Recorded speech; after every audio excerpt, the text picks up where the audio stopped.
윤석열 대통령 탄핵 심판 변론이 종료된 지 오늘로 일주일이 됐습니다. 헌법재판소는 연휴가 끝난 오늘부터 본격적으로 평의를 재개하는 걸로 알려졌습니다. 헌재에 나가 있는 취재기자 연결해 자세한 이야기 들어보겠습니다. 김태욱 기자 나와주시죠. 네, 헌법재판소입니다. 윤 대통령 탄핵 심판 변론이 10일차에서 종료된 지 일주일이 흘렀습니다. 헌법재판관들은 지난 연휴를 포함해 국회와 대통령 측이 제출한 증거와 서류들을 살펴보며 쟁점을 각각 정리한 것으로 알려졌는데요. 오늘부터는 8명 전원이 모여 의견을 교환하는 수시 평의를 매일 진행하며 결정문 작성을 위한 본격적인 준비에 들어갈 것으로 보입니다. 핵심 쟁점은 계엄 선포 전 국무회의 등이 절차적 문제가 없었는지와 국회 선관위 봉쇄와 정치인 체포 지시 등이 위헌 위법에 해당되는지 여부인데요. 재판관들은 이번 평의 과정에서 탄핵 인용과 기각으로 예상되는 사회적 영향 역시 함께 고려할 것으로 알려졌습니다.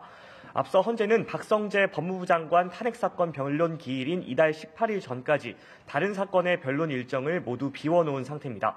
변론 종결 이후 노무현 전 대통령은 14일, 박근혜 전 대통령은 11일 만인 금요일에 모두 탄핵 심판 선고가 내려졌는데요. 17일까지 별도 일정을 잡지 않은 데다 2주 안팎의 평의를 거쳤던 선례로 볼 때 헌재가 오는 14일 금요일을 윤 대통령 탄핵 사건 선고 기일로 정하지 않겠냐는 관측도 조심스레 나오고 있습니다. 김 기자, 하지만 아직 남은 변수가 적지 않은 상황이라고요? 네, 마은혁 헌법재판관 후보자의 임명 여부가 최대 변수로 남아있기 때문입니다. 앞서 헌재는 지난달 27일 최상목 대통령 권한대행이 마 후보자를 임명하지 않은 것이 국회의 헌재 구성권을 침해했다고 밝혔는데요.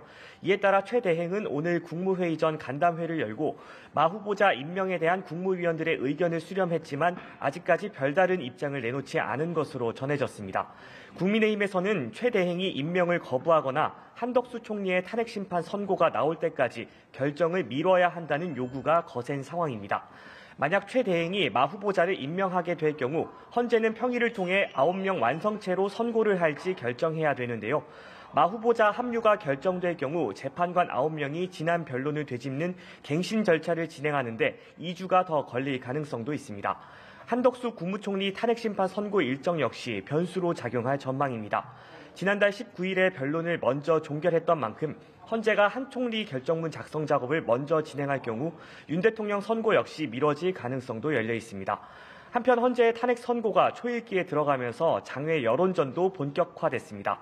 대통령 국민변호인단은 윤 대통령 탄핵 반대와 헌재의 졸속 재판을 주장하며 조금 전인 오전 11시부터 헌재 앞에서 청년 무제한 필리버스터 기자회견을 시작했는데요.